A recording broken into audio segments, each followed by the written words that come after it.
is that on December 7th, Texas sued in the U.S. Supreme Court 4 states to try to throw out their election results. And 126 members of the House, Republicans, signed on to that brief. The evening of January 6th, after the insurrection, after the violence, 139 Republican members of the House sought to not certify the election results. So we weren't even going in the right trend between before the insurrection and the night of the insurrection. And it is certainly the case that we are not going in the right trend moving forward.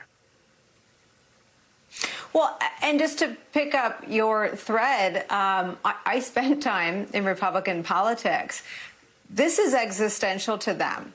They will not stop. The laws will become more aggressive. And I know you've filed lawsuits in 6 states. There are 400 bills. I mean, I spoke to a Senate source who said, well, Mark Elias is suing. And I said, is that the whole Democratic strategy, Mark Elias? I mean, can you do this alone? Or do you need federal legislation that I believe every one of these laws would be undermined and invalidated by the federal legislation? Yeah, look, I've been very, very clear. Anyone who thinks that I, or for that matter, me and other lawyers are going to protect democracy by ourselves misunderstands the threat. This is not a question of a bad law here or a bad law there, where we can turn to lawyers and to the courts to try to fix it. What we have right now is an avalanche of voter suppression going on in state after state after state. And the only way to deal with that kind of state-sponsored disenfranchisement and state-sponsored voter suppression is to pass federal legislation. In 1965, no one thought that lawyers alone were going to go to court and were going to deal with Jim Crow. Well, no one should think that that's going to be true in 2021 either. We needed the Voting Rights Act of 1965 at that time to stop the disenfranchisement that was going on, and we need the For the People Act now in 2021. Lawyers can do a lot. I try to play my part, but anyone who is telling you that we are the full solution doesn't understand the scope of the problem. And President Biden is feeling the heat on this. He spoke pretty frankly about it yesterday. He appointed the vice president to spearhead this. I'm surprised her first call wasn't to you. Hopefully your phone will ring as soon as you get off our air. I wonder if you feel that they are taking this seriously enough, that if you think the White House understands the importance of this very popular president. He has a 62% approval rating. All of his agenda items are even more popular than that. Do you think he appreciates how important it is to put this front and center? Look, I think the statement he issued about Texas was excellent. And I think it showed a real understanding of how dire the circumstances is.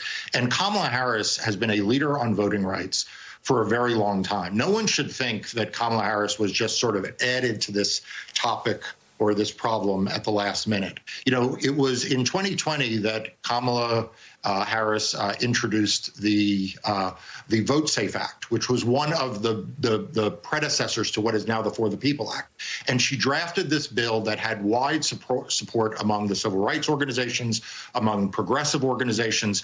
It was an excellent bill. Large chunks of it are in the For the People Act.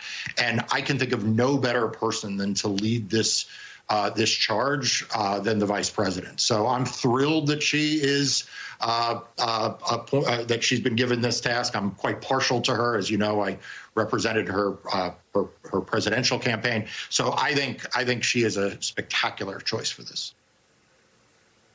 She and the president, both former senators, what do you think they should do, and what do you think they should urge publicly and privately about the filibuster, if that is the impediment to having this legislation passed?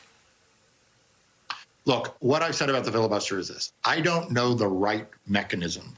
I don't know whether it's getting rid of the filibuster, or it's making an exception to the filibuster, or it's changing the structure of the filibuster. Here's what I know. We cannot have a country in which voting rights is held hostage to a rule of the Senate. I mean, I don't mean like a constitutional provision. I mean literally a rule of the Senate.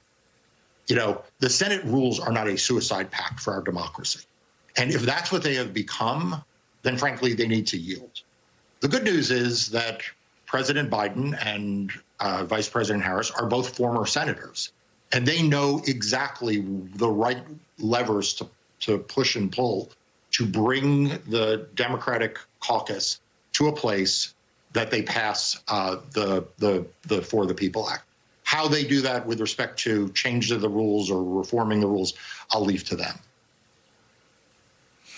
It's such an important point, and I really appreciate your candor and your clarity on that. I mean, Mitch McConnell thought that abandoning the filibuster to stack the courts with very conservative judges was the appropriate use, and it would seem that this does present Democrats with an opportunity, as you say, to suspend it or reform it. Have you had any conversations with Senator Manchin or Senator Sinema? Not individually, no. Like I said, I can say, because it was publicly reported already, that I addressed the caucus, but not individual conversations. My job is to try to make clear to everyone what you and I have been talking about, which is that this is an essential piece of legislation.